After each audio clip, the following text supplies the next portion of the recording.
Subscribe करें और देखें एक दिल दहला देने वाली हॉरर स्टोरी। बिना घबराए बेल आइकॉन प्रेस करना ना भूलें।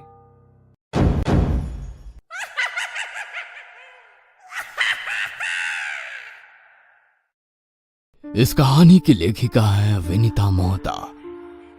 रवि एक 28 साल का नौजवान जो मुंबई में एक मल्टीनेशनल कंपनी में सीईओ था। देर रात अपने घर लौट कर आया तो अपने साथ शराब की बोतल और खाने पीने का सामान लेकर आया था। डाइनिंग टेबल पर जैसे ही शराब की बोतल खोलकर बैठा ही था कि किचन से उसकी पत्नी की आवाज आई। रवि, तुम कब सुधरोगे? हमारी शादी को 2 साल हो चुके हैं, मगर आज तक कभी समय पर घर नहीं आए हो तुम, और आकर हमेशा ये शराब की बोतल लेकर बैठ जाते हो। मेरे बारे में तो ना सही, कम से कम अपने होने वाले बच्चे के बारे में तो सोचो। अपनी पत्नी की आवाज सुनकर रवि ने शराब का गिलास टेबल पर रखा और आवाज की ओर घूमकर देखा। अंधेरे में एक परछाई नजर आ रही थी। वो जैसे जैसे उसकी ओर बढ़ रहा था, परछाई दूर होती चली गई और वो वहीं पर गिर गया। अगली सुबह दरवाजे की घंटी से उसकी नींद खुली तो दरवाजे पर काम वाली बाई आई हुई थी। क्या साहब, कब से घंटी बजा रही थी? कम से कम दरवाजा तो खोल दिया करो। यदि आप 2 मिनट और दरवाजा नहीं खोलते ना तो मैं चली जाती। काम वाली किचन में सामान इकट्ठा कर रही थी कि उसकी निगाह डाइनिंग टेबल पर गई, जहां पर शराब की बोतल और खाने का सामान रखा था। ये क्या साहब, आज भी आपने खाना नहीं खाया? जब से रीता मैम इस दुनिया से गई हैं, आप कुछ भी ठीक से खाते पीते नहीं हैं। कल का बनाया हुआ खाना ऐसा का ऐसा ही रखा हुआ है। बताइए, आज खाना बनाऊं या नहीं? काम वाली की बात सुनकर रवि को एहसास हुआ कि कल रात को उसके साथ क्या हुआ था। वो अपनी पत्नी की तस्वीर के पास जाकर रोने लगा। मुझे छोड़कर क्यों चली गई? मुझे भी अपने साथ ले जाती। आखिर गलती मेरी ही तो थी ना। उसकी दशा देखकर काम वाली भी कुछ नहीं बोली और अपना काम करके चली गई। उसी दिन रात को जब रवि दोबारा शराब की बोतल खोलकर बैठा तो उसे अपनी पत्नी रीता की आवाज सुनाई दी। रवि, रवि कहाँ हो तुम? देखो, हमारा बच्चा मूवमेंट कर रहा है। देखो, मेरे पेट पर हाथ रखकर देखो, तुम्हें उसकी हलचल महसूस होगी। मेरे पास आओ रवि। रवि ने आवाज की ओर मुड़कर देखा तो वहां पर रीता खड़ी थी। उसकी आंखों की ज्यादा गहरे काले गड्ढे और शरीर में जगह जगह से खून आ रहा था। आओ ना रवि, मेरे पास आओ रवि। आओ ना रवि, थोड़ी देर मेरे पास बैठो ना, मुझे तुम्हारी जरूरत है। कहते हुए रीता रवि की ओर बढ़ रही थी कि रवि घबरा कर उससे दूर हटने लगा और कमरे को बंद करके कमरे से बाहर निकल गया। कुछ देर तक उसे सांस लेने में दिक्कत होने लगी, मगर अचानक सामने देखा तो रीता खड़ी थी। हमने तो 7 जीने मरने की कस्में खाई थी, 7 जन्मों का साथ निभाना था। तुम्हारी इन्हीं कस्में वादों पर तो मैं अपने घर को छोड़कर आ गई थी, और तुमने तो इस जन्म में भी साथ नहीं निभाया। मगर मैं अपना वादा जरूर निभाऊंगी। वादा किया था ना, तुम्हें कभी अकेला नहीं छोड़ूंगी। अब हम दोनों साथ में ही रहेंगे। खुश हो ना तुम? कहते हुए रीता उसकी ओर बढ़ने लगी। रीता को अपनी ओर बढ़ते हुए देख रवि उससे दूर हटने लगा। रीता, रीता, रीता माफ कर दो मुझे, प्लीज चली जाओ। आगे से ऐसी गलती कभी नहीं होगी। जब कोई बात बिगड़ जाए, जब कोई मुश्किल पड़ जाए, तुम देना साथ मेरा ओ हमनवा,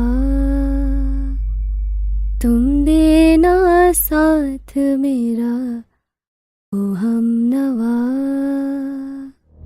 मुझे तुम्हारे साथ की बहुत जरूरत है। आ जाओ, आ जाओ मेरी दुनिया में रवि। रवि, हमारा बच्चा भी हमारा इंतजार कर रहा है। रीता की बात सुनकर रवि भागकर अपने बेडरूम में चला गया और पुरानी बातें उसके दिमाग में चलने लगी। रवि, कहाँ हो तुम? आ जाओ, खाना लग गया है। बस थोड़ी देर और, 2 पैक लेने के बाद आता हूँ। रवि की बात सुनकर रीता रवि के करीब आई और बोली, रवि, अब हमारी जिंदगी में हमारा बच्चा आने वाला है। उसके सामने भी क्या तुम इसी तरह शराब पियोगे? तुम्हें अपनी जिंदगी में थोड़ा तो चेंज लाना होगा। मेरे खातिर ना सही, हमारे होने वाले बच्चे की खातिर शराब पीना छोड़ दो।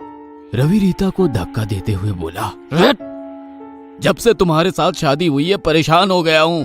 तुम्हारे कारण अपने परिवार से तो दूर हुआ ही हूँ। शनि की तरह तुम मेरी जॉब पर भी बैठ गई। कोरोना में आधी सैलरी हो गई और वर्कलोड भी दुगुना। सुकून के 2 पल शराब से मिलते हैं, वो भी तुम हासिल नहीं होने देती। रवि, तुम्हारी बातों को समझ रही हूँ। सिर्फ तुमने ही नहीं, मैंने भी अपना परिवार खोया है। लव मैरिज के कारण हम दोनों के परिवार वाले हमसे नाराज हैं, मगर मेरा यकीन मानो, हमारे बच्चे के आने के बाद हमारे परिवार वाले हमसे ज्यादा देर तक नाराज नहीं रह पाएंगे। तुम्हें हमारे होने वाले बच्चे का वास्ता, प्लीज शराब पीना छोड़ दो। अपनी सेहत का ध्यान रखो रवि। तुम मुझे मत सिखाओ क्या करना है क्या नहीं करना है। जा खाना लगा, मैं आ रहा हूँ। कहते हुए रवि ने शराब का गिलास नीचे रख दिया और बोतल से शराब पीना शुरू कर दिया। रीता ने खाना लगाया तो ढेर सारी शराब पीने के कारण उसे कोई होश ही नहीं था।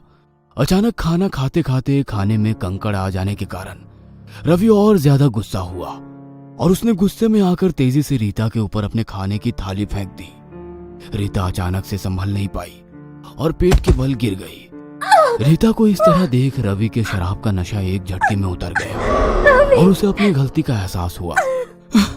Rita, I am sorry Rita, तुम ठीक तो हो ना? रवि,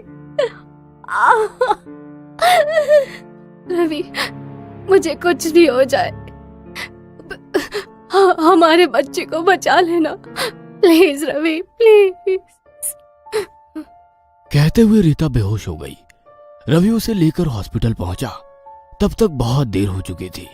माँ और बच्चा दोनों इस दुनिया को छोड़कर जा चुके थे। रवि की तो मानो पूरी दुनिया ही उजड़ गई थी। सब कुछ सोचते सोचते रवि को नींद लग गई। अगले दिन मोबाइल की बज रही घंटी से रवि की नींद खुली। फोन उसके दोस्त का था। हड़बड़ाकर जैसे ही रवि ने फोन उठाया, उधर से उसके दोस्त ने बोला, क्या यार, कहाँ है तू? कब से तुझे फोन लगा रहा हूँ। तूने कहा था ना संडे को अपने बच्चे और भाभी की याद में अनाथ आश्रम के बच्चों को खाना खिलाएगा। मैं यहाँ तेरा इंतजार कर रहा हूँ और तू अभी तक नहीं पहुंचा।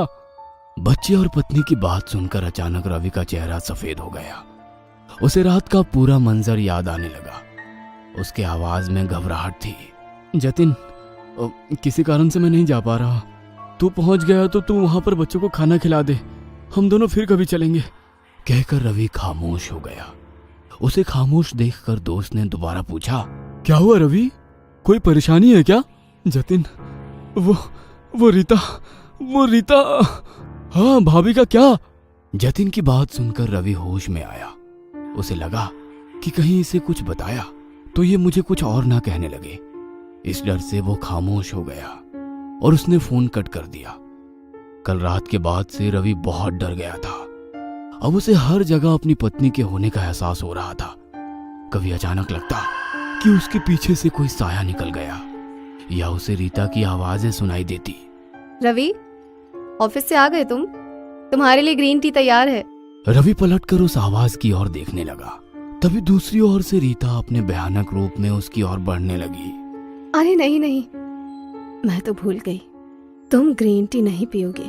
तुम्हें तो शराब चाहिए ना, है ना रवि? वही शराब जिसने हम दोनों को अलग कर दिया, हमारे बच्चे को हमसे छीन लिया, मगर अब तुम भी हमारे पास आने वाले हो। कहते हुए रीता जोरों से हंसने लगी। उसे हंसते देख रवि पीछे हो गया। रीता हंसते हुए जमीन पर बैठ गई और अपनी गर्दन पूरी पीछे की ओर घुमाकर रवि की ओर देखकर बोली, आ जाओ, हमारी दुनिया में आ जाओ।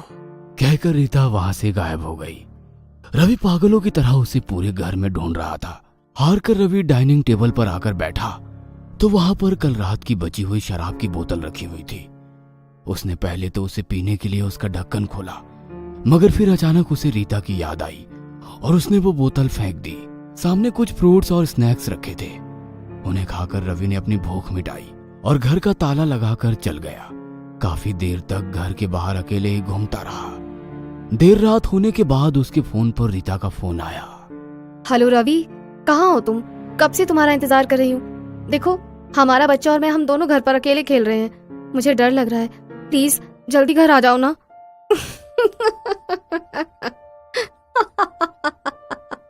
कहते हुए रीता जोरों से हंसने लगी। अब रवि का मन घर जाने के लिए नहीं हो रहा था। उसने डर के मारे वो फोन भी फेंक दिया।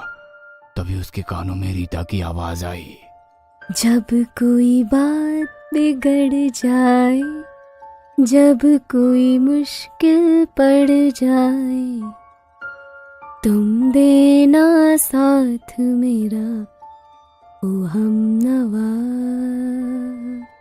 तुम देना साथ मेरा।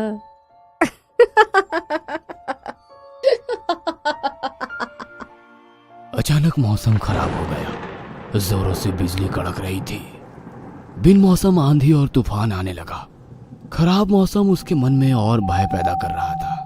जाइए आप कहाँ जाएंगे, लौट कर फिर यहाँ आएंगे। रवि, हमारा बच्चा कहाँ है रवि? उसे ढूंढ कर लेकर आओ। मुझे मेरा बच्चा चाहिए रवि, मुझे मेरा बच्चा चाहिए। रवि वहां से पीछे हटने लगा तो वो उस जगह से नहीं हट पा रहा था। ऐसा लगा मानो उसके पैर उस जगह पर चिपक गए हो। कहा ना रवि, तुम कहीं नहीं जा सकते, तुम्हें मेरे साथ ही चलना होगा। आ जाओ रवि, मेरी दुनिया में आ जाओ। हम तुम्हारा इंतजार कर रहे हैं, प्लीज आ जाओ ना। रीता की बातें सुनकर रवि चीख कर बेहोश हो गया। अगले दिन की नींद अपने घर में खुली। वो हैरान होकर इधर उधर देखने लगा। उस रात की बात याद आ रही थी। वो तो बाहर रोड पर घूम रहा था, अचानक घर कैसे आ गया उसे कुछ समझ नहीं आ रहा था। सर एकदम भारी हो रहा था। चारों ओर से उसे रीता के होने का एहसास खाए जा रहा था। रवि, तुम्हारे ऑफिस का टाइम हो गया है, अभी तक रेडी नहीं हुए, जल्दी वापस आना।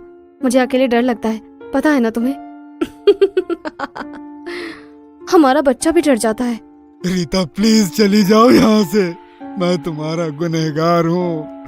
यदि तुम मुझे मारना चाहती हो तो एक बार में मार दो।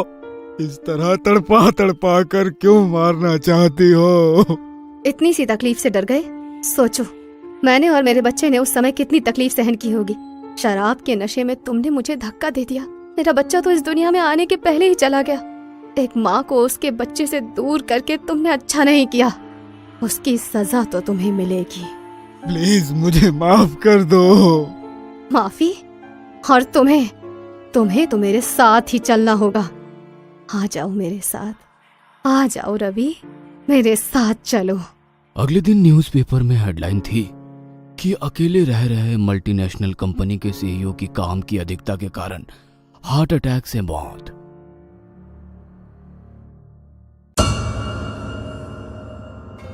ये कहानी आपको अच्छी लगी हो तो हमें सब्सक्राइब करें, हमारा इंस्टाग्राम और फेसबुक पेज जरूर फॉलो करें। और हाँ दोस्तों, सब्सक्राइब करना भूलना मत।